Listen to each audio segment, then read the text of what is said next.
Good evening and welcome to the April 17th, 2025 meeting of the Mount Juliet Municipal and Regional Planning Commission meeting. As we begin our meeting tonight, news to me and just notified that a very long time member of our planning commission unfortunately had to resign recently. And that is Commissioner Ted Floyd. For those familiar with Commissioner Floyd has served not only on Planning Commission, he has served as a city commissioner, and as well, Commissioner Floyd was our longtime police chief for the city of Mount Juliet. So kind of a little bit different, especially for me, not seeing Commissioner Floyd here tonight. He just seems like he's always something in Mount Juliet. So you want to talk about service back to the community over a body of time and a body of years, and somebody that epitomizes the Mount Juliet that I've grown up in here as well. I would say Commissioner Ted Floyd resembles that remark very heavily. Very kind person, very involved in his church, involved in his community, compassionate, caring, and just ultimately a very good man to call a friend to. So regretfully, we have a opening on our planning commission at this time. So if Commissioner Floyd happens to be at home watching our meeting this evening, which I'm optimistic that he probably is doing so, Commissioner Floyd, we're grateful for your time, for your service, not only to this planning commission, but just overall to the city of Mount Juliet, because he is an exemplary and a fantastic man. So thank you for your service. That being said, our first item up on our agenda tonight is going to be setting our agenda. We did get new agendas published to the public, as well as new agendas provided to the Planning Commission this evening. My understanding that the only change on the agenda was via the Roman numerals on item 7L. We just had those incorrect on the initial agenda, and so it's just a simple typo change, and that is it. So any other changes, amendments, adjustments to the agenda? We'll set the agenda as stated. I do. Please. Well, I was just clarifying the information on 7N on the consent. Are we on the consent agenda? Yes, ma'am. Anything is wide open. Well, it was 7N. I don't know what it is now. Okay, that's still the same. Yes, ma'am. Should still be the same. I think that I was confused about the actual exhibit.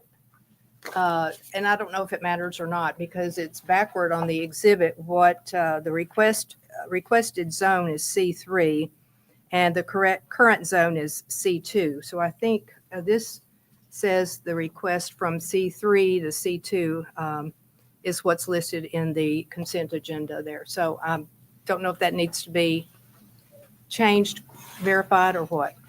I can clarify. It's going from C3 to C2 is what they're requesting. Okay. Yeah. So what we That's see on the agenda, application. the Yeah. agenda is correct. The agenda is correct. It Okay. was the plat or this That would be exhibit. So, incorrect. all right. Perfect. So just Good call. wanted- Okay. And I've made corrections with our secretary concerning my current role as commissioner instead of chairperson. Yes, ma'am. Yeah, exactly. I don't. Hey, want that. easy now. No, Easy. All right. With that being said, we will set our agenda as stated, and we'll begin our meeting this evening with our staff reports. John. Sure thing. I was just going to say it's a month ahead, but remember June, we have no meeting, no planning commission meeting that month. So we'll have May, but then got a month off. So July might be full. But other than that, I don't have anything else. Thank you. Thank you so much. Shane, anything for Public Works? Probably in the upcoming months, residents, as they're headed out towards Hermitage, Davidson County on 11 Dirt Road, will see the construction of our EQ basin. We've gotten our contracts back and waiting to set the pre-con. So I hadn't been here for only about 5 years, but it's probably one of the biggest sewer project the city's undertaken since they started serving sewers. So residents ask or anything inquisitive nature, that's what's going on. It will be going on for about 2 years. So With that, that concludes our staff report. Wonderful. Thank you, guys. Our next item up on our agenda will be our citizen comments. This time we'll now take our citizen comments. Public is welcome and encouraged to make public comment about any item on our agenda. There'll be two opportunities for you to make comments. You may speak now, or you may speak when the item is presented to the Planning Commission. We do ask that you limit your comments to 3 minutes or less. Anyone wishing to address the Planning Commission at this time is welcome and encouraged to do so. Please come to the microphone and state your name and address for the record.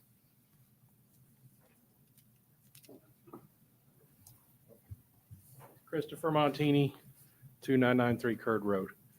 I have a question. There's two items on the agenda that I want to speak to. I have 3 minutes. Is that in total? Can I come back up here, or did I just kill my whole thing by coming up here now? If that was just your question, I would encourage you to speak when the item is presented to the Planning Commission. Okay, one's on the consent agenda and one's farther down. Perfect. Yes, sir. I will give you an opportunity when both. we hear the consent agenda. You'll be able to speak then about that one. And then when the next item comes up that's off the consent agenda, you'll have that opportunity as well. Yes, sir. My name's Michael Dewey, Dewey Engineering, 2925 Berry Hill Drive in Nashville. I'm here to speak about 2937 Curd Road, and I just ask that we're going to defer that project for tonight. Ask the Planning Commission to do that, please. That would be that'd be 9A and only on 9A. Okay, very good. So that is a request for deferral, and I'm just going to read that out for public. Item 9A, that's a request for the deferral from the applicant, which is to review the preliminary master development plan PUD with the rezone from RS20 to CTC PUD for Mount Juliet Commons located at 2937 Curd Road. It's a deferral. Thank you so much. Any additional citizen comments at this time? Seeing no citizen comments, we'll move forward on our agenda. Next item up on our agenda would be our minutes approval. It's item 5A, is to adopt the minutes from the March 20th, 2025 Planning Commission meeting.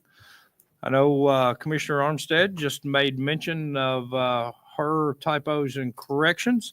I have spoken with Tyler in regards to those. As Ms. Armstead stated, that she was absent the last meeting, but yet she took my role as the chairperson for the Planning Commission. Yes, ma'am. Yes, ma'am. Very well. Very well. Any further typos or adjustments to the minutes? Looking for a motion in regards to this item on the agenda. I'll make a motion to approve with the changes. It's a motion Second. and a second. All those in favor signify by saying aye and raising your hand. Aye. Against? Abstentions? So approved. Next item up on our agenda falls underneath a safety action plan. This is actually a recommendation item back to the Board of Commissioners. It's item 6A, is to review the safety action plan. With Mr. White. Good evening, everyone. Matthew White, the Public Works Director for Mount Juliet. So last year we received we got awarded a grant through Federal Highway Administration to develop a safety action plan for our roadways. I sent you all the plan a few weeks ago. Hope you had a chance to look at it. But our consultant's here from Kimley Horn, Leo, and he's going to do a short presentation. One of the requirements of this grant program is we have to have the Board of Commissioners adopt it. And so it's on the agenda tonight for a recommendation item back to the Board of Commissioners. So with that said, I'll pass it on to Leo. Thank you. Thank you. Good evening, Mr. Chairman, members of the Planning Commission. My name is, like Matt said, Leo Espelet. I am with Kimley Horn and Associates. We're a transportation civil engineering firm here in Nashville, and we were selected by the city to help with the preparation of the safety action plan. So my goal today is to give you an overview of the plan and give you an opportunity to ask questions, hopefully with the goal of, like Matthew said, for adoption. So the plan, the safety action plan, was funded by a grant that was received by the city from the Safe Street for All program. It's a federal program that is part of the bipartisan infrastructure bill This is a discretionary program that allocates $5 billion on the entire country for a 5-year, 5 cycles between 2022 to 2026 to really help agencies across the country to improve safety within their transportation system. So there's 2 types of grants that are available. One is the preparation of the action plans or demonstration grant, which is the one that the city received. And then there's also opportunities for implementation grants. The one thing that is required, an agency has to have an action plan adopted by the leadership of the city or the town before they can apply for an implementation grant. So once this action plan is adopted, the city will qualify to go after implementation dollars. And the next call for project is actually end of June 2025 for cycle 4. So the action plan has 8 different components. I won't go into a lot of details, but the leadership commitment and goal setting is the one that we're here talking about today. Planning and structure, and part of the plan, we need to form a steering committee that was formed by members of public works, engineering, fire department, emergency response, everybody that has a say and a do in the safety of the transportation system. The plan has to be data driven. So we looked at crash data and collision data for the city for the last 5 years and based our recommendations on that. It had an extensive engagement and collaboration piece. Equity was considered as part of this current plan. And then as part of that recommendations, we not only did countermeasures in transportation system like roadway improvements, but also looking at policy and actions specific to standards and manuals and so forth. And then the other requirement is that the project needs to have a selection and a prioritization method. And we developed that as part of this as well. Ultimately, once the plan is adopted, it needs to be posted online so the public and the residents have an opportunity to see what the city and the town has, or the city has committed to do. And then there has to be a transparency way to monitor the progress that the city is making in terms of safety. And on the engagement and collaboration piece, this is a little bit of the schedule. We started in July when we had our project kickoff and had attended a few pop-up events and some of the community events that the city has. One of the things that we did is we gave QR codes and cards to those residents that we were able to see, give them awareness of the plan and the preparation of the plan, and got input from them as well in terms of their consideration with safety as part of the community. We received a total of 765 page views with about 630 surveys that were completed. We used that survey to then create a heat map where it represents, and this is the map on the right side. The map on the right side is community input that we receive from the public on areas of concern, whether it's intersections or segments. And then we compare that to the heat map that you see on the left. And the heat map on the left, those are actually crashes. So this is data that we have. So when we put all the crashes in the map, that's what it shows. So there was a pretty tight correlation between community input and what we saw in the data, which is good. So we use that to base our recommendations. The other thing that we did is we compare what we consider contributive factors for, what is, and by the way, the plan, and I forgot to mention this, the plan is specifically focused on solving fatal and serious injury crashes. So sometimes there's corridors that might have a lot of crashes, but we're really focusing on those that have fatal and serious injury crashes. So when we look at those crashes that happen within the city, which by the way, in the last 5 years, there were 57 crashes that are either 10 of them were fatal and 47 were serious injuries. When we look at what caused those accidents, we use 13 different criteria or classifications, and then we compare it to the state average. And we do that to identify outliers. And so what we found in the city of Mount Juliet was that the crashes at intersections was higher than the state average, as well as unrestrained occupants, drivers or passengers not using seatbelts. And we saw that as a constant all throughout the state of Tennessee, really. And then senior drivers. So based on the data, based on the public input, As part of the plan, we also provided recommendations and actions for different groups within the city to implement. This is a list of all those recommendations. One that I highlighted in the bottom is an action to incorporate proposed safety projects from this plan into future developments and transportation projects. And I know this body would has a say in the review of development projects and future projects. So our recommendation is that the safety recommendations that come into the plan get considered during the planning process. As part of the review of the crashes, we identified 18 corridors within the city that what we consider the high injury network. And this is about 80% of the fatal and serious crashes happening within this corridor. So these are the corridors that we feel like as a target to start making recommendations and making improvements. We feel like if the improvements happen on these 18 corridors, the fatal and serious crashes within the city will significantly be reduced or eliminated. And then what we did, this is an exercise we did with the steering committee, was determine how are these projects going to be graded or ranked. So we use 6 different categories that are listed in the table. Fatal and serious crashes. So corridors that had a fatal or serious crash will receive points. Vulnerable users, so these are pets and bikes. Corridors that have pedestrian and bicycles, motorcycle crashes would receive those points. The segment crash rate, we also looked at the total number of crashes compared to volume. So a segment that had a significant amount of crashes would receive as well points. The risk index, we use a platform, it's Replica. It's a platform that we have access to that allows us to look at corridors from a driver behavior type.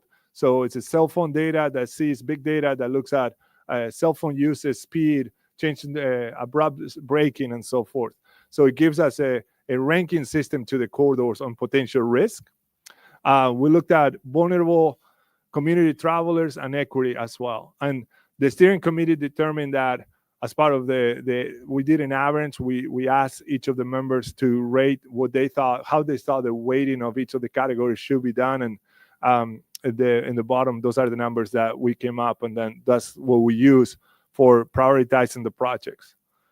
So when you use those numbers to the 18 corridors that we selected, you see how all the different corridors were ranked in a specific order. And our recommendation is for the city to look at this criteria or this ranking and start applying and implementing countermeasures in the order that this was determined. So as part of the action plan, we also have what you see on the right, there's what we call fact sheets that are included in the action plan, which is specific recommendation by each of the 18 corridors. The goal is that city staff can take these recommendations and use it for future implementation applications. All the information should be there for them to do so. And as future projects come online or development projects come online, that they can look at the recommendations and attempt to implement as many of those as possible. The last item I want to show you is one of the requirements, as I mentioned earlier, is for a leadership commitment and a goal setting. So the plan requires that the leadership of the city commits to moving towards zero fatal and serious injuries within the roads. So a commitment of, at some point, achieve what in some agencies is the terminology is vision zero or zero fatal and serious crashes.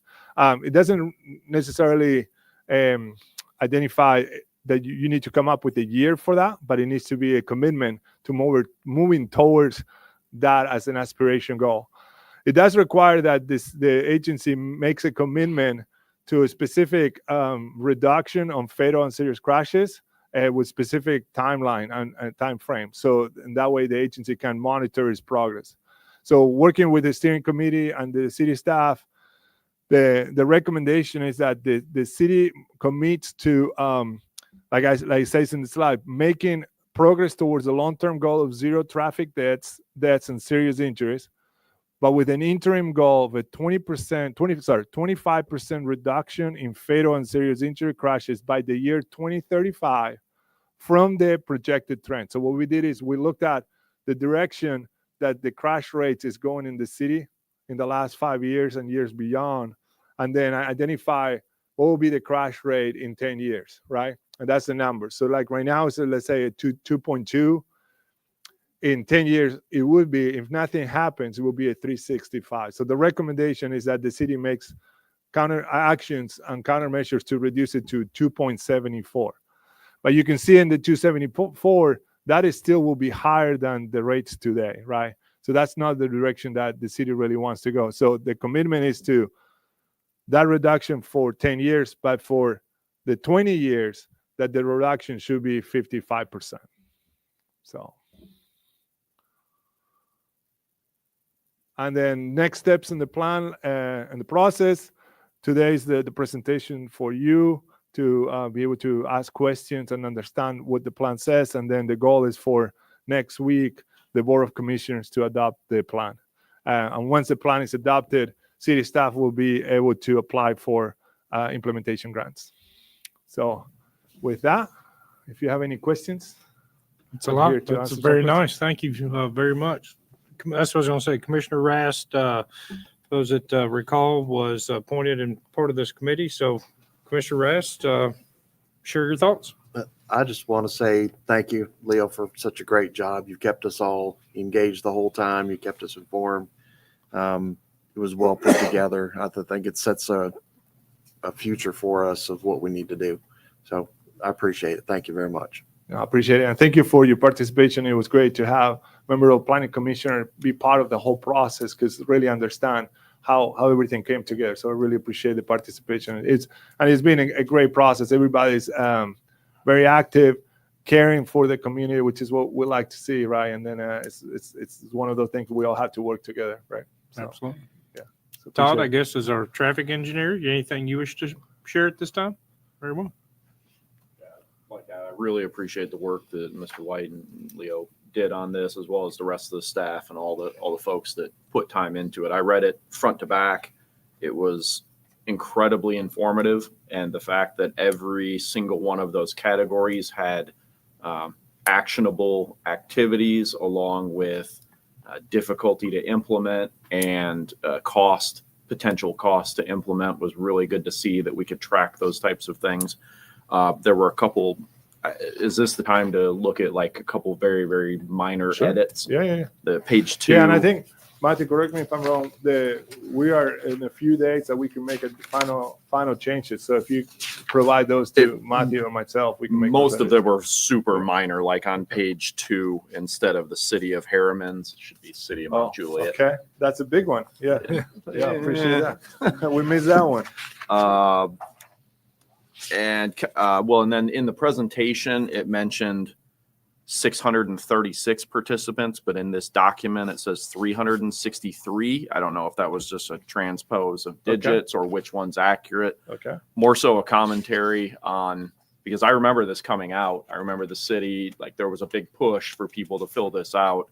And regardless of whether it's 363 or 636, it's kind of sad that we could get, less than 1% of the population of the city to fill out something that's this important, including page views. But hopefully once the document is formalized, it's pushed out so that citizens of Mount Juliet can see all the work that has gone into this, and that there is indeed a plan, at least from a safety perspective, to improve the roads around Mount Juliet. Yeah, no, I appreciate it. And Yeah, I apologize absolutely. for those edits. We'll make those edits happen. And one last thing I will say is one of the requirements is the transparency. So the plan will be uploaded to the website, and we're actually working on the way that the plan will actually be tracked. So there will be a table like the one that I show you, where all the actions and when they're completed and so forth. And then on the countermeasures for the corridors, there will be a map that the residents can go look at it and see whether or not those projects have been completed or not. So that's part of the transparency process that we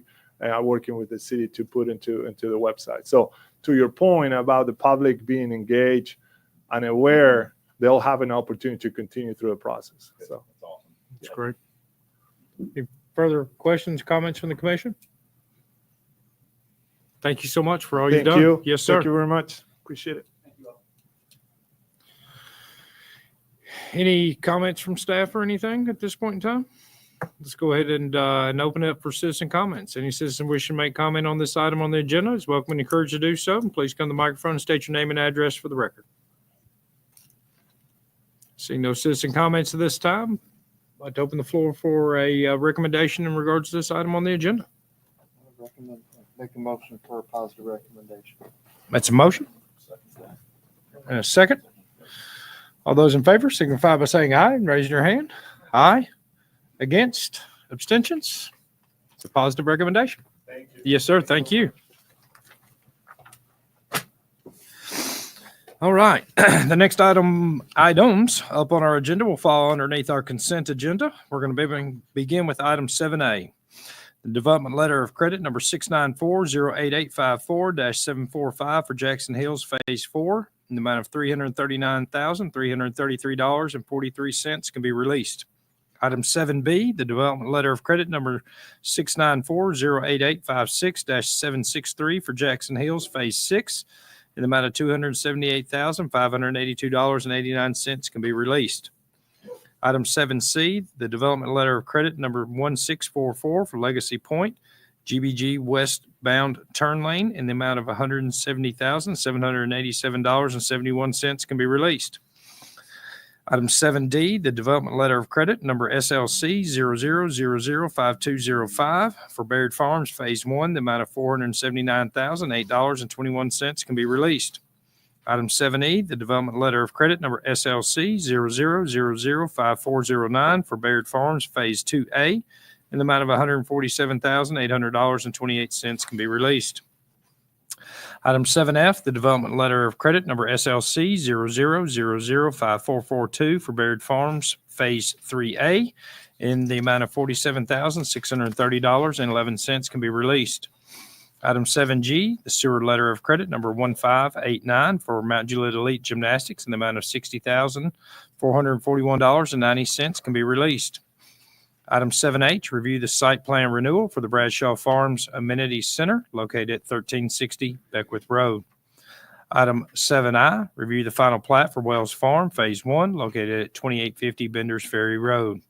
Item 7J, review the site plan for Revive Implant and Cosmetic Dentistry located at 2960 North Mount Juliet Road.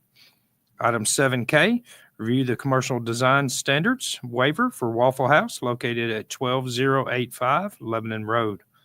Item 7L, this is a recommendation item back to the Board of Commissioners, is to review the update to Article, 9? Is that right? Of the subdivision regulations. Item 7M, a recommendation item back to the Board of Commissioners to review the update to the Land Development Code, Article, is that 9? 9? The other one was 4. See, the Roman numerals are throwing me off here, guys. All right. Parking, loading, and access. Item 7N, review the Wilson County rezone request from C3 Highway Commercial to C2 Neighborhood Commercial for 8220 Central Pike. Item 7.0 is a recommendation item back to the Board of Commissioners to review the rezone request for Virtue Modern Mount Juliet headquarters located at 3073 Curd Road. Give it our city planner, Mr. John. Just to remind you, there's a couple items on here that are recommendation or otherwise. We'll start with 7K, which is the design waiver for Waffle House for Quick Brick for the whole structure. That is a denial you're voting on here. Staff doesn't support it. 7N is a recommendation back to the Wilson County Planning Commission for that. That's a county rezone, so they're asking for our request or our recommendation, which is positive in this case. They're going to commercial. Our land use in that area is commercial, mixed use. And then 7O would be Virtue Modern. That's a positive recommendation for that rezone back to our Board of Commissioners. And then with the rest of them, I would just say, please include all the conditions as stated in the staff reports. Thank you. Well, thank you. Shane, Public Works. Staff recommends approval or positive recommendation to the BOC with our comments. Thank you. Very well. Todd, you got quite a bit on this one. Would you like to speak in regards to any item on here? No, I'll wait and unless there's any specific See if there's questions. any questions. Very well. Questions or comments from the commission? The 7K that John brought up, there was a rebuttal letter from what appeared to be Waffle House saying that our codes or regulations don't specifically call out the brick type. I'm wondering if we need to update that code or regulation at some point in the near future to more closely follow that. John, you want to speak on that? The code, basically, it does say, it basically leaves it up to this board. So Yeah. if you don't want to do the quick brick panels, you're under no obligation to do it. I'll say this, commissioners, it was kind of fascinating when this body adopted the brick stone regulations that we currently abide by today. It was actually pretty fascinating to see the terminology within brick. Yeah. That oddly enough, as we were adopting that ordinance, there was a representative that came out of North Atlanta that from the brick industry that actually was not supportive of the brick and stone ordinance out there. But he as well, brick is brick is, but no matter how you beat around it, so crazy enough that you mentioned that because it was a topic of conversation for a long time and several months in regards to that. But agree with, we ultimately came to the way it's written today and upheld since then. All right. Yeah. Further questions, comments? Well, I've got a few. Let's start with the, I guess it's going to be the update to the Development Code subdivision. Just overall kind of concerned in what direction that we're going right now. One of the things that I hear pretty often amongst the community, if you watch any TV, I think Metro Nashville just published something after a long-standing study, was the need for more affordable housing. Right now, as far as 2025 is tracking, I feel like that all that we are doing so far is that we are increasing some of the requirements for development and our standards as we're going, which only gets passed down to our average consumer out there or persons, buyers, citizens, whomever out there. And so I just caution us that as we continue to move forward with some of these, that if the goal is towards affordable living, affordable housing, the implementation of some of these things that we're doing are not necessarily directed towards that. So we've got your sidewalks, we've got your street lights. Today we're adopting some overall new standards that will come through. Everything is an increase in cost. Not that they're bad, because I agree with every one of them. But at some point, we're going to get to the direction that those two things will be fighting amongst one another, because one of the things that, as I said, I hear very often out there is you price those that have been into Mount Juliet out of Mount Juliet with some of the things that we do require and we do here. So I would guard and be cautious in regards to continuing up. And, whereas we're exceeding the requirements and we're exceeding the standards, and our standards are very high that we have that lie within our city currently right now. But the effect is that trickle-down effect, and then that trickle-down effect creates increased cost. So being able to obtain something that is no longer obtainable, as I communicate to people, sometimes some of the things that we have, we just can't get anymore. But I believe in what we're doing. out there. So I just say that because I think this is the third meeting so far in 2025 where we've amended subdivision regulations, and everything that we've amended to date have increased the cost for development. And therefore, when you increase the cost for development, you increase the cost for a house in Mount Juliet. And I caution is that the direction that we want to continue to go in, and just be mindful as we continue to move forward. One of the things that I asked, and Todd, these might come for you on this one in particular. What about standards for your speed tables, your crosswalks? Why are we not including something like that in here? So traffic calming devices are a hot button issue right now. Amen. I'll put it that way. Yep. If you would like to see, standards of when, I'm actually working with the traffic commission right now to develop standards of where and when we're going to install certain devices, because there's a big emphasis right now with that commission on the negative impact that traffic calming has on emergency response times. Sure. So that was a little bit, the main intention of the update to the subdivision regulations was actually to get the code back in line with itself. Okay. Specifically the big table there with our widths and whatnot. That in the code didn't match up with our standard drawings that we were enforcing as part of the subdivision regulations when you build a new street. So this was mainly meant to be clean up, make it easier for our developers to understand what their requirements are going to be. Okay. But I am happy to pass along and codify those speed calming regulations once they're developed for the traffic commission. When it comes over to those, speed tables are definitely a hot button for me. I do think that we've gotten a little bit carried away, if that's a good thing to say. The placement of them. What I have looked at in the past, which I'm sure guidelines that you follow, are ITE standards out there. I think that, in this at this point, is plagiarism the best form of flattery, that it comes into that, because the ITE standards basically define your standards for your speed tables. And I would imagine if it's published within that the ITE standards are something being followed throughout.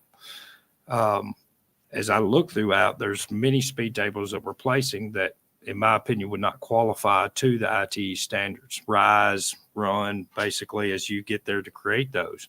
Not that the speed tables are bad, but the oversight and the placement of the speed tables, I personally feel is inappropriate out there. And just guidelines, and as long as we have guidelines that are followed, and then we have a proper approval process for those speed tables themselves, I think that they are well said and well placed. But if y'all are working on it, then from the traffic commission, I would look forward to seeing them and eventually adopted within our subdivision regulations, because that's going to lead to one of the comments that I just that I have is going over to 4-104.403 within this document.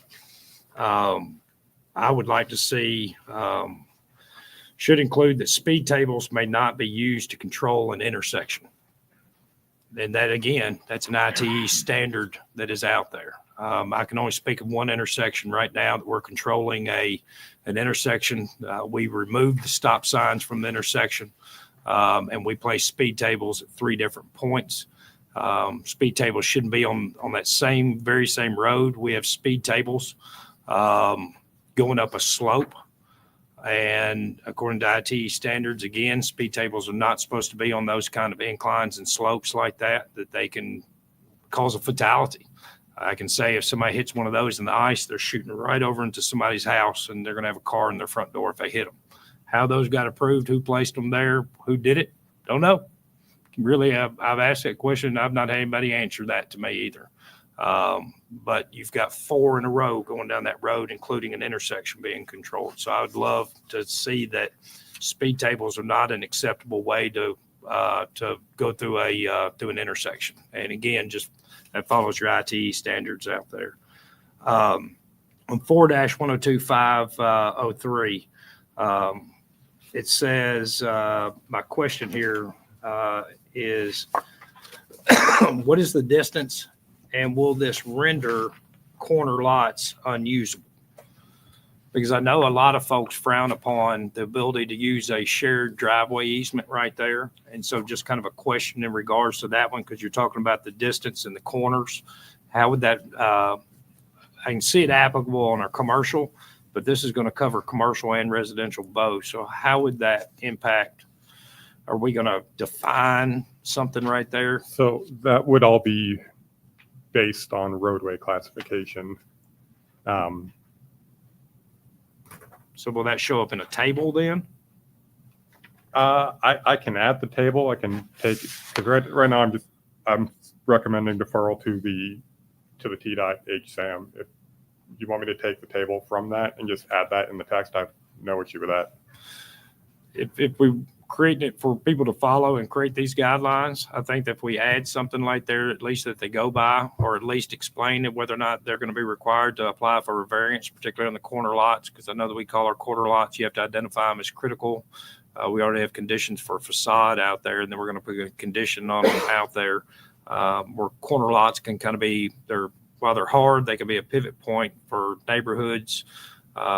I see the applicability in it a lot on commercial, but we're going to put a blanket for commercial and residential when we're doing this. So just something for, as you said right there at the beginning, something for them to follow. My next is 4-103.102. How are we going to handle this when we see things in the county right away?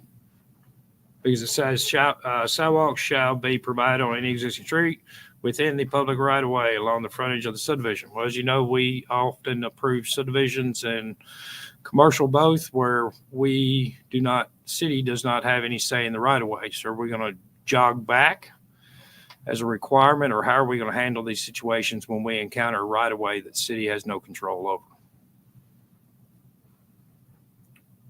over? We'd treat it similar to the way we treat it now, where we require it inside.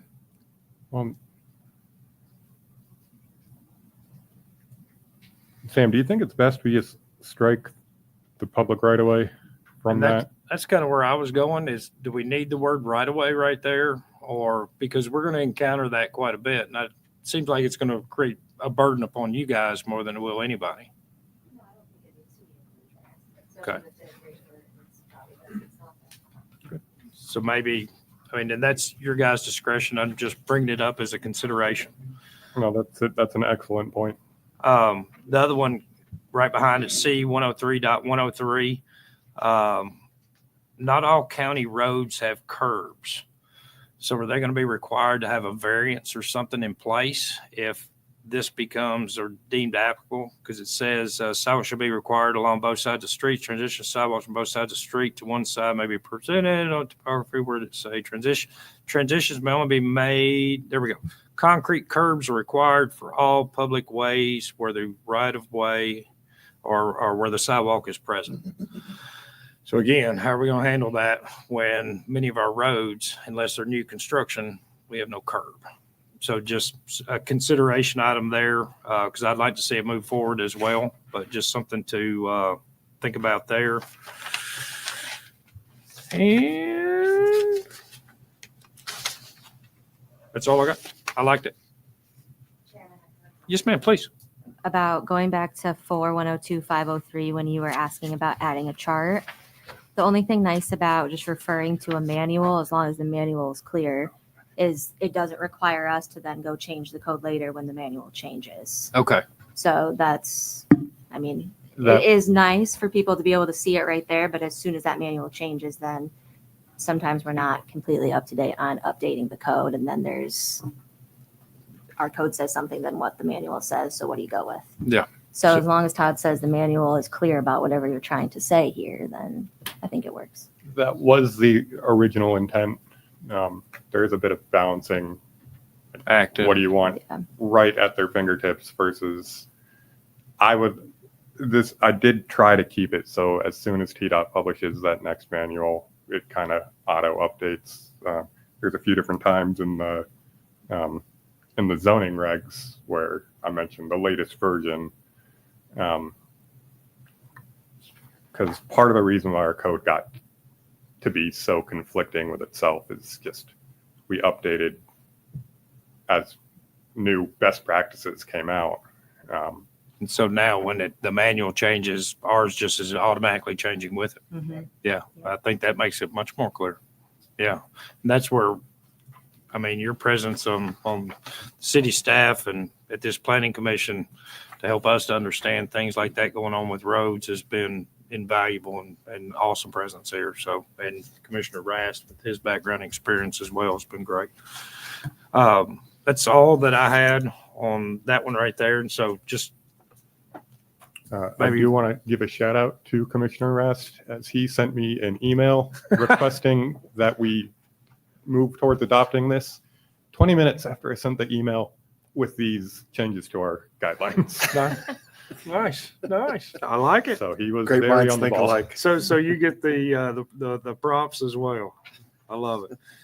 All right, so I want to move on to what do we got? Parking, loading, and access. So 7M. Just one question I had over here.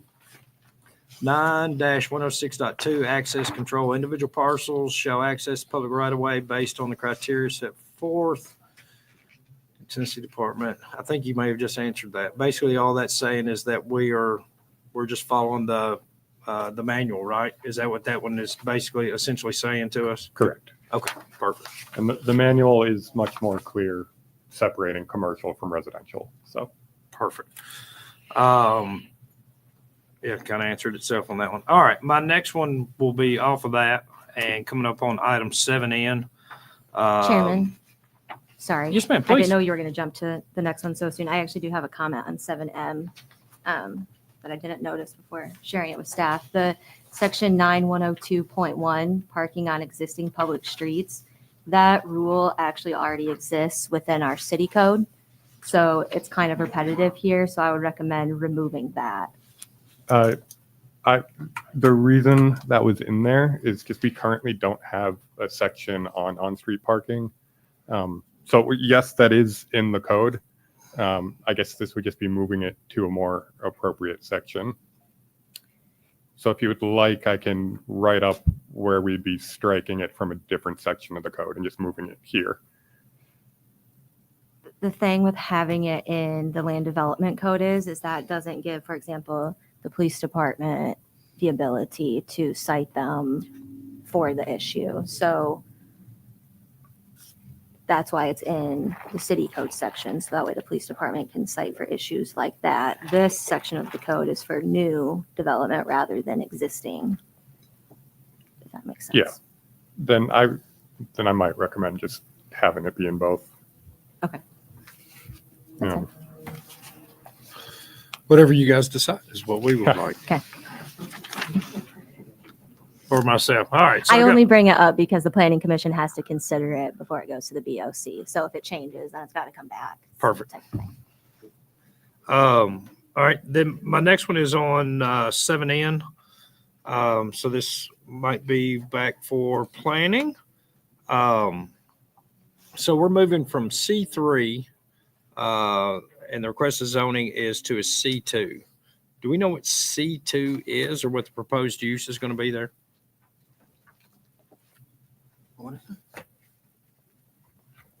An event center. Yeah. Yeah, sure. Sure, we got representation, so name and address for the record. Sure. My name's Andre Olivier from 503 Wyndham Hill Court in Mount Juliet. I own the property there at 8220 Central Pike. And currently it's a building that is being rented to use as an event space. And it's currently not zoned for that, and we would like to get that changed. Are you going to bring it into the city? Don't you Potentially. need sewer? Potentially. Right now, it's just on the outside of the city limits, but it's in the zone of growth. That's why we're here. But to operate your event center, do you not need restrooms and public facilities and bathrooms and sewer? We do. But right now there's the septic, the holding tank that's been there for 25 years. And we're in the process of getting a variance for that. That's our next step, but they can't do it until we get the zoning. So that was going to be my question. That would be an out-of-city service, which we don't allow by ordinance, right? So we couldn't give this a positive recommendation because it violates our ordinance that requires no out-of-service, that we can't use other types of systems, right? Beginning of your question, making a note. So my question was just sewer. Yes, we do. Oh, so we're talking about out of city sewer. We do allow out of city sewer in certain circumstances. I'd have to. Okay, thank you. Out of city sewer is allowed, but it would have to go through your board and the BOC to get approval. But there's a resolution there that states if any applicant would like city sewer, they would need to be in the city limits. Yeah. But it's Just- ultimately a board decision. Just an important visual and high traffic, high impact corridor for us. So I would love to see you come into the city of Mount Juliet and be part of this city and move out of the county and plan of services, annexation, and the whole thing at some point in time, if the business and opportunities continue to grow like that, is kind of what the direction that I was going for on that. So, all right. I just want to make sure that we could grant that. Thank you so much. Okay, thank you very much. My other, and this one's going to kind of play right there behind the item that's going to be 8A, honestly. On item 7O, I believe it is, yeah. Virtue Modern. So we are, I guess my question is, why are we allowing them to go zone commercial and still be used as residential? Is that right? He would like to use that house as an office, so he's going from residential to commercial on that. So we had the discussion on the one that's going to follow it last month. Will he not have to bring that all the way up to our standards, parking, water quality, everything? Not if he leaves it alone. If he doesn't make any changes, it just goes in, changes the use. He's changing the zoning so that the use is allowed for the office. But under Article 14, this is also going to apply on another one on this agenda, that when you rezone something that's non-conforming, it can remain that way until they change use or they perform upgrades or redevelop it. Then it has to come into full compliance. So basically, as long as it stays as it is,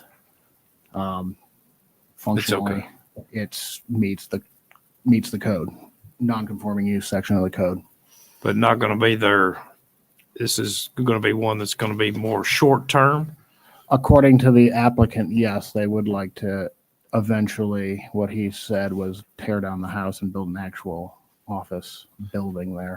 Is this the same one that we saw a couple years back in regards to the residential portion in the back?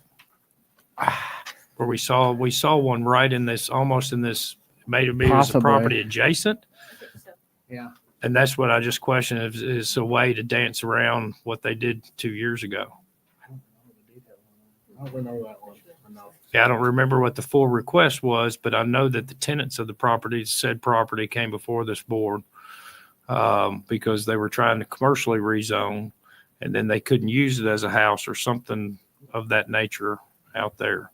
And that's why I just wondered if this request was kind of a dance around of that of sorts. This seems like it's in the other direction. It's a house now and he wants to use it as an office, so he's getting the commercial zoning. If they do any signs or anything out there, that would Could. officially make it, kick that trigger in where he'd have to come into compliance. Actually, the compliance is you have to meet a certain threshold, I believe, to have to, so new construction or changes will require the building to come into code compliance per 13 01. I misspoke. It's Article 13, not 14.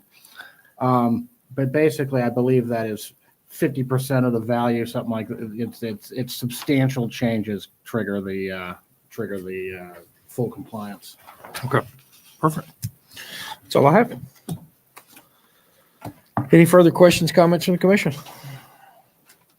Please, Commissioner George. Questions. I just want to reserve to chat about this a little bit in relation to the next one, if that makes sense. Sure. I want to refer back to this because I've got a lot of questions. Very well. At this time, let's call for citizen comments. Any citizen wishing to make comment are welcome to encourage to do so. And please come to the microphone and state your name and address for the record. Hello again, Christopher Montini, 2993 Curd Road.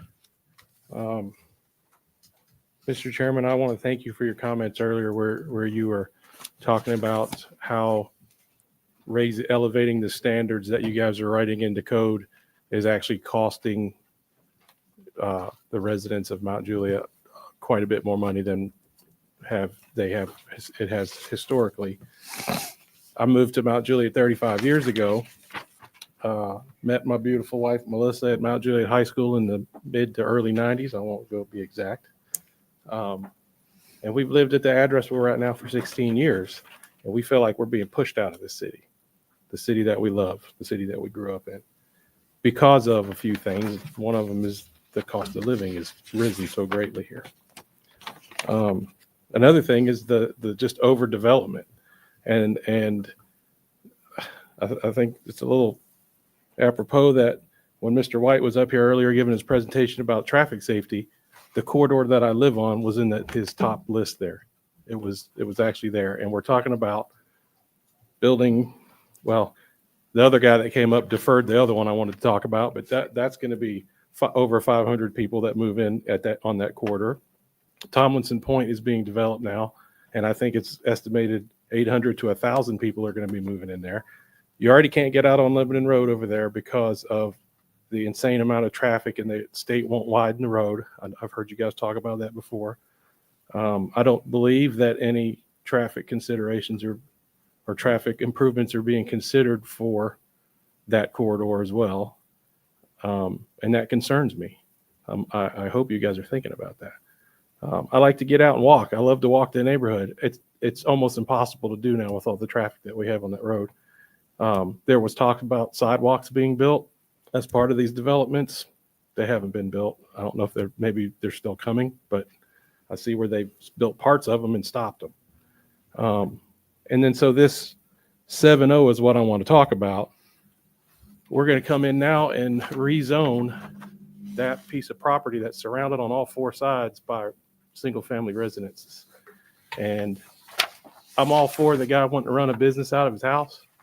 Guy or gal, I'm not sure who it is, but I'm fine with that. But if we're going to turn that into an office building, that's just another one of those things I think is just we're not prepared for that in that corridor. And so I'd like for you guys to reconsider approving that based on the future use of it. And that's all I've got. Well, thank you. Thank you. Please. Evening. Jim McDermott, 2998 Curd Road. Speaking on behalf of this development here. I live directly across the street from that lot. And looking at this plan, if I heard correctly, there wasn't going to be much changed to the building. However, the plan I'm looking at calls for a parking lot directly outside the complex, the residency/office, with a sidewalk in that small little section. No other sidewalks around the whole area. You got houses behind it, to the left of it, to the right of it, in front of it. My concern is the safety issue because there's somewhat of a blind spot right there already going into the driveway that's off the road. So what he was talking about earlier with the roads, folks already come flying up and down Curd Road up at that section because my house resides right where the lanes go from 3 lanes to 2 lanes directly. So you got blind spots, safety. We're going to put a business that aesthetically I'm concerned about because of the value that it will bring lack of to the community over there. I was planning to talk about this in conjunction with the other one that got floored, because I also have the same concerns. Long term, if these people decide to up and leave, I'm going to have a huge parking lot, cement lot right in front of my house. Should I try to sell or move on at some time in the future? I just lost money in my own property that I spent the last 17 years in building equity in. Is that what we're really trying to do? Make people lose money at the same token when they've worked their hearts out for it? To put a commercial business dead smack in the middle of the neighborhood? On the outside on Lebanon Road, front facing traffic and everything, fine. I can live with that. Front facing another major road, I can live with that. But in the middle of a neighborhood area with a proposal plan in the future coming as well, I don't see where that's valuable. I don't see how we benefit from that. Between that and the safety concerns around there, I can't consciously see this being approved by this city. I just don't see where it merits it. And I believe this was the same property a couple of years ago, because it was pretty run down and was bought out, and miraculously those individuals built it up. And if I had any inclination, I would say it was designed to do this very thing 2 years later. Build it up to turn around and have this vision and plan. And if that's the case, that's a sham right there. Thank you for your time. Thank you so much. Unfortunately, yeah. Any additional citizen comments at this time? See no additional citizen comments at this time. We need to close our planning commission meeting in order to open a public hearing. Public hearing is in regards to items 7I and 7L. Item 7I is to review the final plat for Wells Farm Phase 1 located at 2850 Benders Ferry Road. Item 7L is a recommendation item back to the Board of Commissioners to review the update to Article 4 of the subdivision regulations. Anyone wishing to speak about either of those items during the public hearing, welcome and encouraged to do so. Please come to the microphone and name and address for the record. Seeing no citizen comments at this time, we'll close our public hearing, and at which time we will reopen our planning commission meeting. And I'm looking for a recommendation in regards to the items on our consent agenda.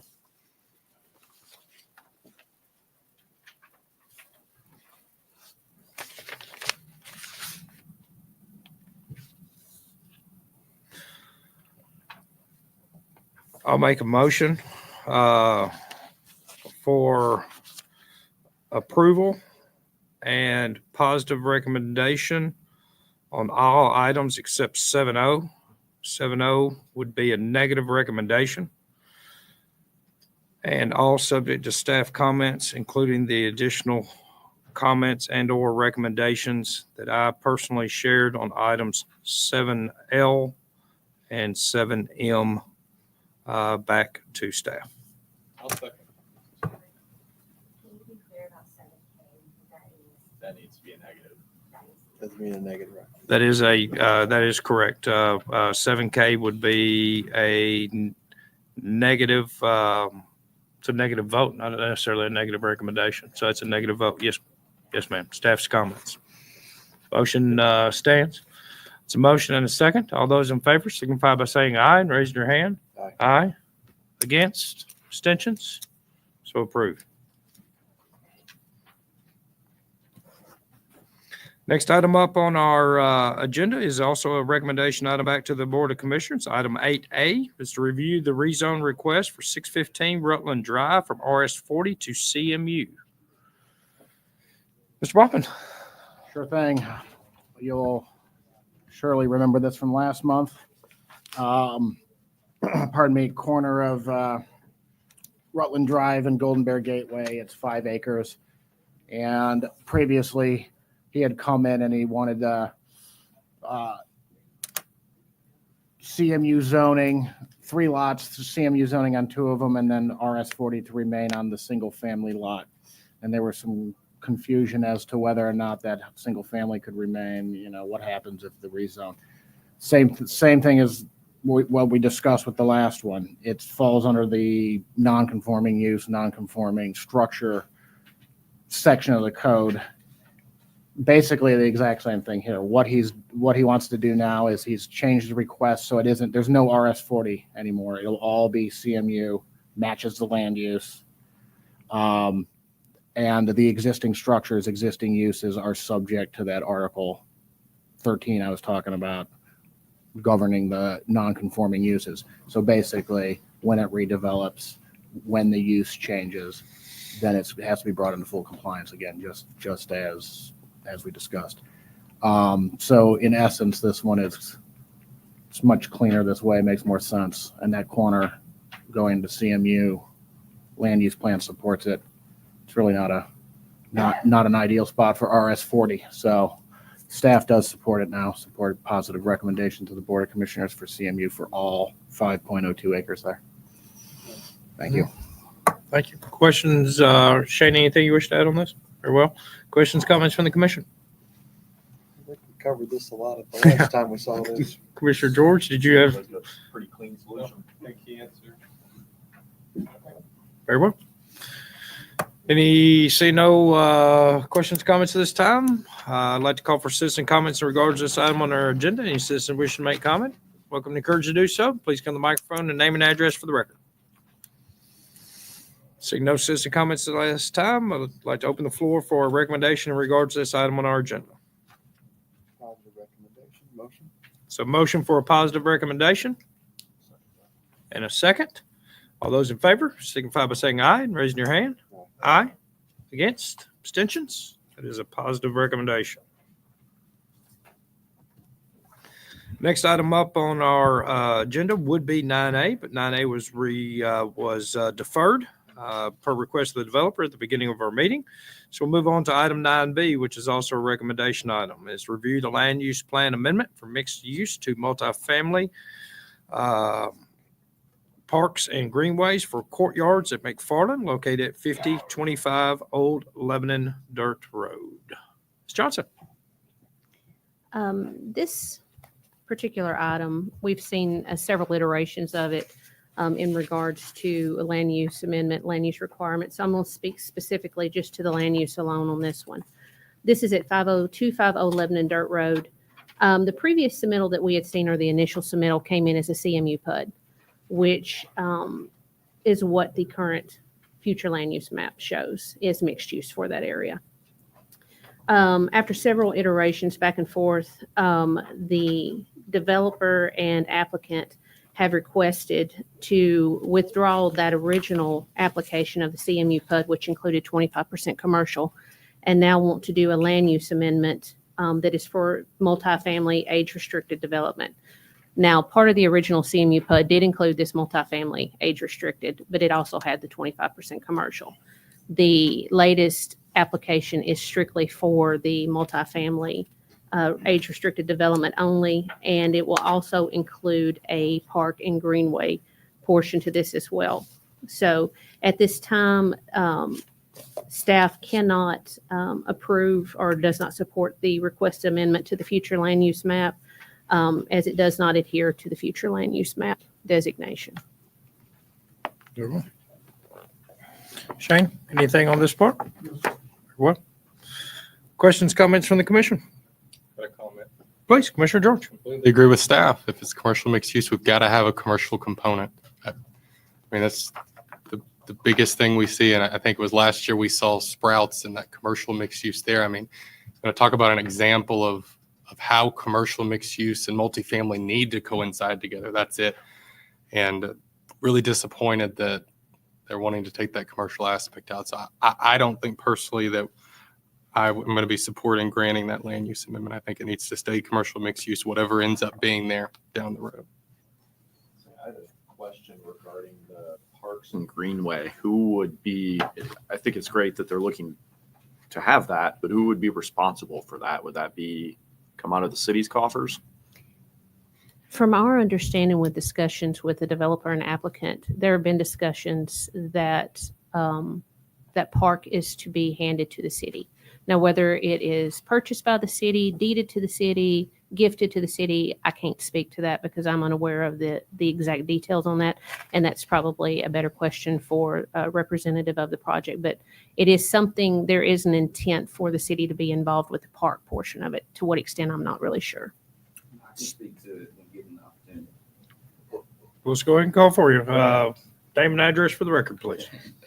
I'm Jay Easter with Reagan Smith here with the developer EFCON, president of EFCON, Dwight O'Neill. As far as the park is concerned, the land would be given to the city, and then we would construct the park improvements for the city and deed over a completed park to the city.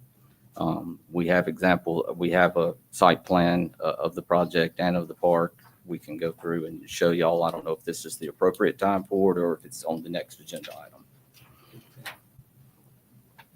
I was just curious what the plan was. It's great in concept and execution. It's like winning a car and then having to pay taxes on it or something equivalent to that. So it was just curious what the use was there. Thank you.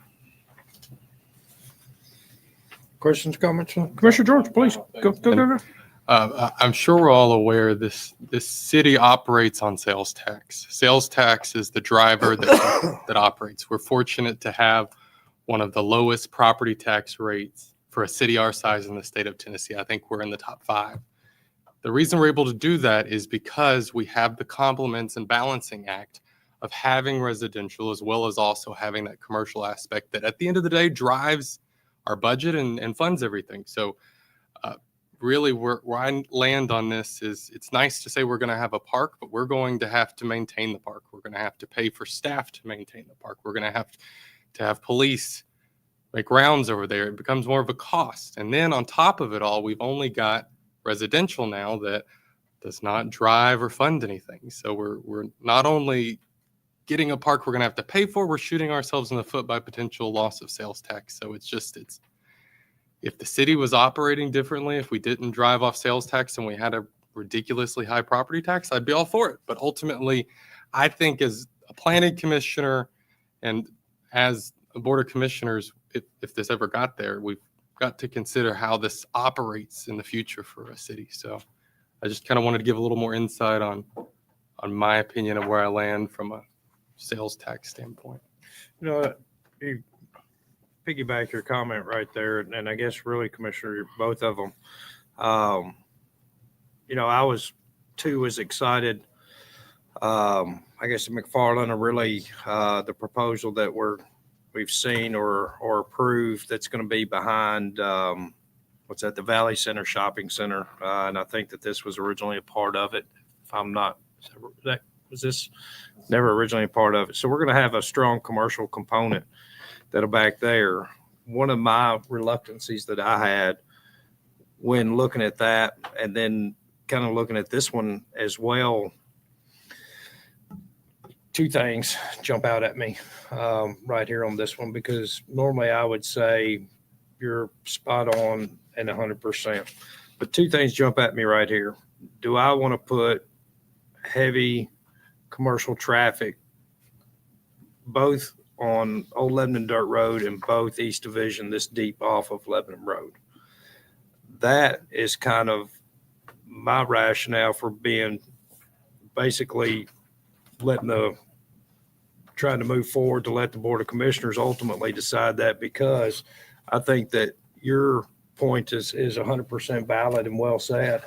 But at the same time, do I want to put a Walmart? I know Walmart's not going there, but just per se, do I want to put retail and do I want to put that deep right there? Because I know, just as the gentleman was speaking about improvements that he'd like off Curd Road or off Lebanon Road, we know that's not going to happen, and neither are there funds or improvements out there to Division or Lebanon Road, which both are probably in your high classification area out there.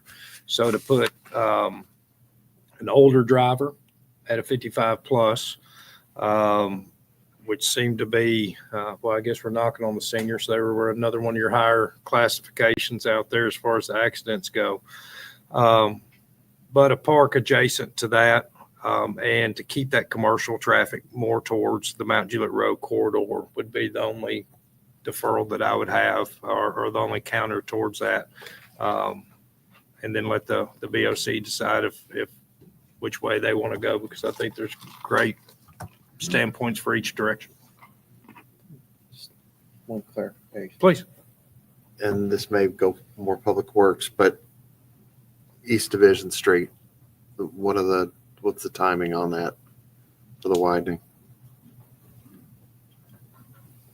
Estimate 2032.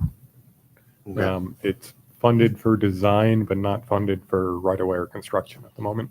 Okay. That's only in the city portion of it, right? So that will be in this section, but we're not going to annex that section until we are ready to move and make improvements, because we don't want to own an unimproved section of Division Street. So That those- will come up again in the PUD when we get there. So How far are y'all carrying it down? it goes slightly past Golden Bear, under the Golden Bear overpass, and then it'll go all the way down to through North Mount Juliet Road. Oh, so beyond Amazon then? Yes. Okay. All right. To the boundary of our UGB almost. Almost. But again, not funded for construction at the moment. 7+ a year. Okay. Very well. Further questions, comments from the commission? Wonderful. Actually, I do. Please. Todd, can you at least, I guess, in ballpark terms, the differences between what a mixed use with commercial versus all residential, what I can see tightly packed residential, the difference in volumes that we'd be looking at? Yes. So the alternative is not adding commercial in lieu of residential here. So all of your residential traffic you should consider as staying. The difference is whether you support commercial or the park land. For the park is going to generate few trips, and commercial's going to actually I got pull up the exact estimate for you. Give me 1 second.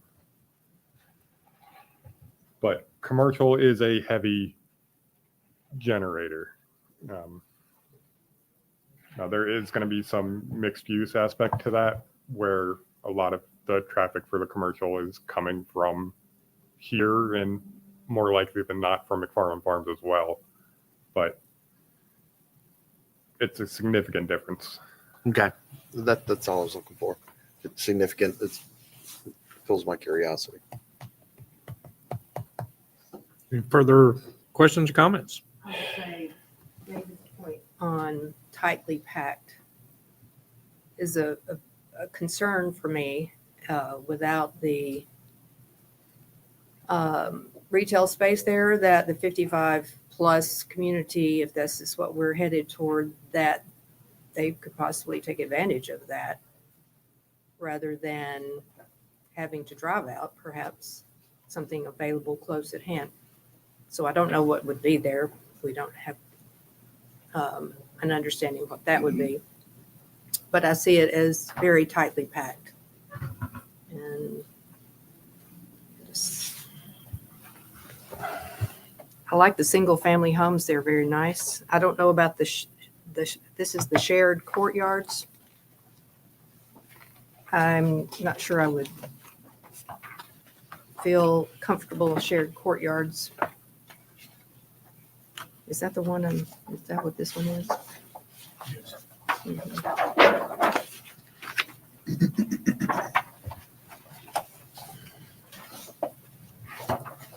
There we go.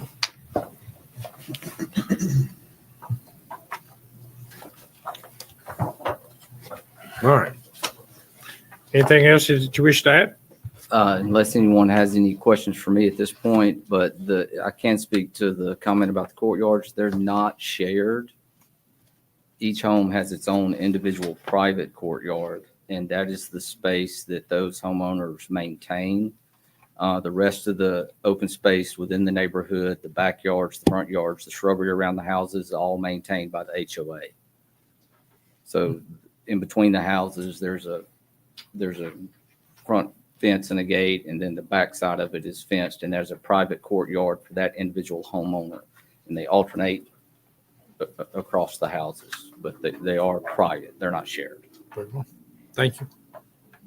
I've got a quick question. Yes, sir. Have there been any studies done regarding the demand for 55 and up residential in the city of Mount Juliet? I've just seen a lot of it come by, and I know they're building a massive Del Webb out in Lebanon, and we've approved a few here. I'm just curious in general what that demand looks like. White on this one. You know, there hasn't been a study specifically for Mount Juliet. Been a study for Middle Tennessee. Okay. That was done by Market Graphics, Edsel Charles, who is located in Franklin, Tennessee, but he collects data for all over the U.S. and reports to Congress for what he finds.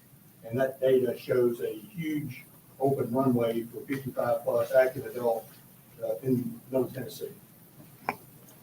Interesting. Will you repeat that for me real quick so it's on the Yes, sir. microphone? So there's been a study done by Edsel Charles for the whole Middle Tennessee area that shows that there's a high demand for 55 plus active adult communities within the whole Middle Tennessee area, but there has not been one specifically done for Mount Juliet.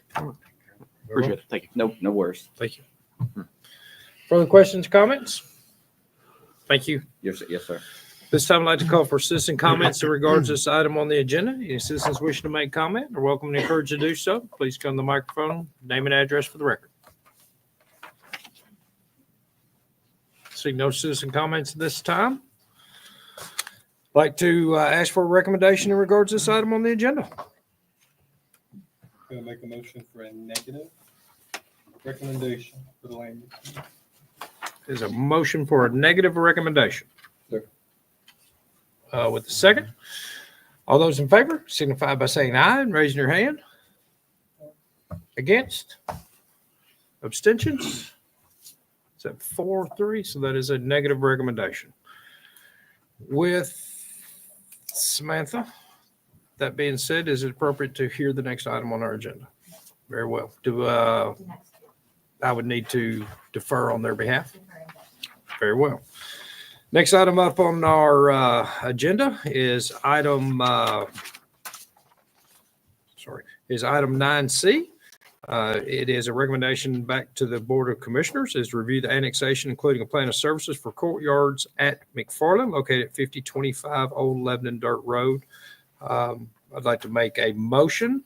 Do I need to make a motion for deferral, or I'm just deferring it as the chairperson? I'd like to make a motion for deferral. Second. That's a second. All those in favor signify by saying aye and raise your hand. Aye. Against? Abstentions? That is deferred. Next item up on our agenda is a recommendation item back to the Board of Commissioners. It is to review the preliminary master development plan PUD with a rezone from RM1 to RM8 PUD and RS40 PUD for courtyards at McFarland, located at 5025 Old Lebanon Dirt Road. I'd like to make a motion for a deferral in regards to this item on our agenda. Second. It's a motion and a second. All those in favor signify by saying aye. Raise your hand. Aye. Against? Abstentions? That is deferred. Next item up on our agenda falls underneath item 10A. It is to discuss amending mass grading in the subdivision regulations. Who wishes to speak of such an outing? I can start. Please. So this came after last month's meeting. I had some conversations with Sam and John and Jill and Shane. Didn't get to you, Todd. Otherwise, I would have got a bingo from all the staff. But essentially, just trying to figure out a way that we can start with the discussion item and build this into something intentional. That way that if we have a 10 or 15 foot boundary, when it's all said and done, we can have a 10 or 15 foot boundary. One thing that I kind of a little bit got from Samantha and floated by John and Jill and Shane was the idea of trying to codify the language to essentially say that if we want a 15-foot buffer and a tree falls on 16 feet, whatever, if a piece or part of that tree falls within the buffer, the entire tree is protected. So at minimum, if we pass a 15-foot buffer, it is at least 15 feet. I think we had talked last month, you had brought up that Metro was doing a chain link fence, and I thought, okay, well, that could be a cost associated with that. So while at worst case scenario, we're going to have the agreed upon buffer, but we could see some places that might have a 16-foot buffer or a 17-foot buffer. So it'd be a way to ensure that the minimum buffer at least happens. But wanting to get y'all's thoughts and then kind of take this conversation and maybe move it towards next month, trying to get something forward. I'll say from my standpoint, you've heard me make the comment a whole bunch that no erosion control measures lie within the buffers. And the main reason is because I've seen a couple instances to where the erosion control measures are within the buffers, and therefore, oh man, I'll comply with your stormwater, but man, I knocked the buffer down, kind of a thing. And so that's the reason why I keep making that comment, because whereas maybe you don't have to accomplish that with a chain link, but maybe it is the perimeter or buffers, even if it doesn't require it, is done with erosion control measures. Now, granted, you can run those over, but you can run over a chain link fence pretty much just as easy with a piece of yellow iron. So that maybe it's your erosion control measures are not only required to stormwater requirements, but your erosion control measures also installed as a buffer, barrier, temp fence, whatever. You've got guys on site before they can do a mass grading, they have to be in compliance with their stormwater. So the guys are already on site. So if they got to run exponential amount of additional linear footage, then you run however much linear footage to not only control your stormwater, but create that barrier of a fence. So there's a sense of, hey, we don't cross this line out there. So that's a thought as well. Instead of the chain link and the expense of the chain link, why not do it with a crew that's already going to be there regardless and create it with the fence? Yeah, Erosion and control really fence. the question coming out of this conversation is really deferring back to Shane and saying, what do you think from your department standpoint is enforceable, but also realistic? I was just thinking of this right now. One unpermitted activity that anybody's got on their land with relation to tree clearing is that they don't have to come, a property owner or a contractor does not have to come to the city to clear trees if they leave their stumps. So they could clear cut an entire site, then bring it to planning commission, and it'd just be full of stumps. And they've done nothing wrong per code. So. Just harvesting their timber. Correct. Basically, yeah. Once they put a bucket in the ground, that's a whole different story. But realistically, that could happen on a site that was fully vegetated when purchased. They clear cut it, leave several hundred stumps, and then they bring a plan to you guys. But now there's no natural buffer anymore. Probably happens quite often, I would imagine. More often than not. There's no way to prevent that. No, sir. No.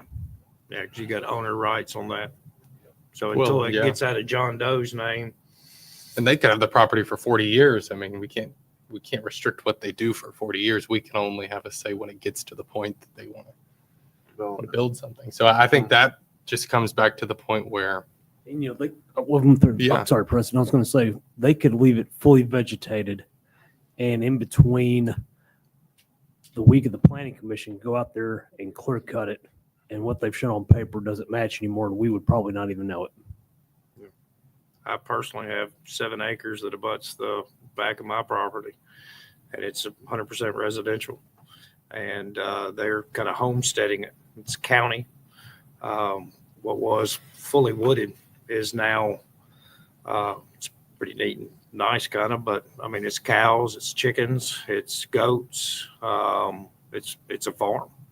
And, you know, I know some of my other neighbors don't like it, but I like the sound of the roosters in the morning. They kind of wake me up. But it's another example of that owner there. I mean, would I have ever imagined somebody would have done, because it's got a really nice house on it. What they've done to it is a really unique and nice piece of property in central Mount Juliet. And man, they right up through it. Yeah. So, I mean, I guess my suggestion would be that if we want to add anything to mass grading or anything to the subdivision regulations, would be to create a barrier. I'd probably still continue to make my comment out there to keep erosion control measures out of your buffer. And somebody that's in that business, I can tell you people will run over a silk fence all the time. But I do a lot with septics, and I oftentimes will use that silk fence as a do not cross. And then I monitor it individually so I can figure out who crossed it. Because if you cross it, you could compromise my soils and my ability to build a house. And so it's going to, staff would have a little bit of teeth, but ultimately it comes down to management, I guess, when it's all in, and that's whether or not we do chain link or anything. So I think personally, I think the addition of something to protect those buffers would be well placed, and I would encourage it to be something like silt fence, because you've already got people going there. So if the people are already on site, why not just, what's a couple extra linear feet? Further thoughts? Discussion? That help? Yeah, that helps. Thank you.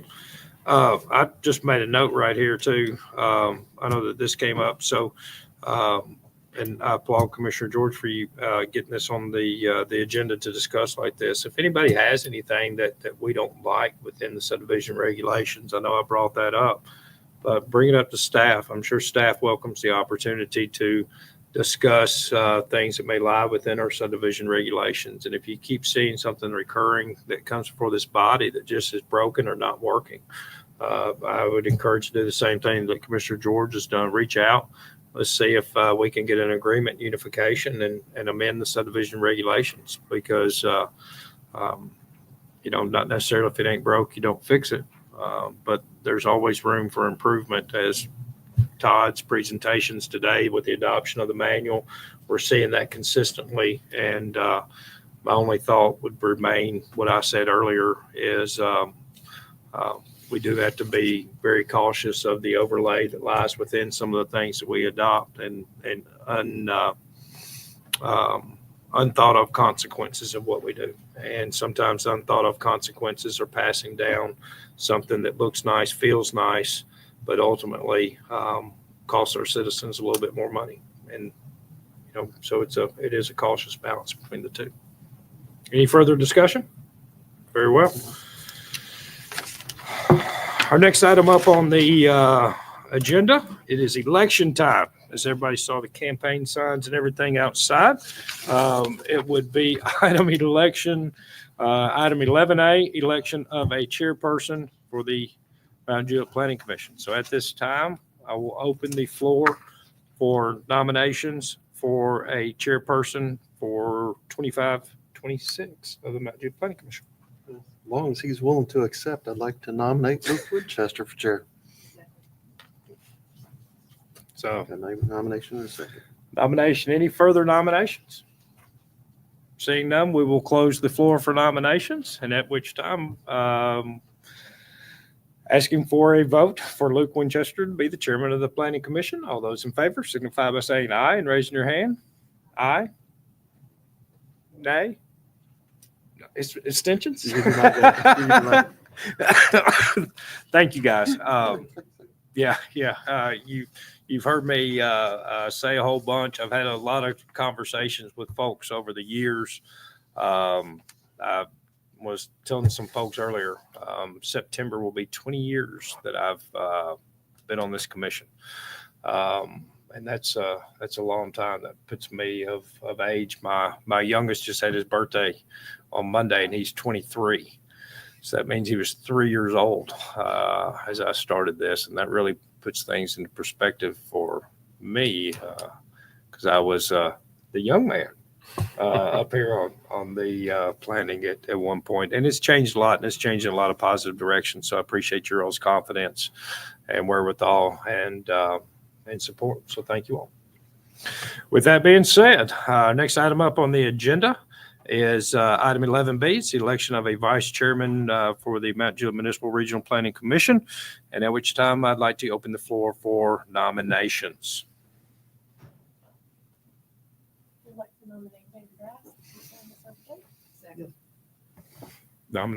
Nomination in a quick second. Are there any further nominations?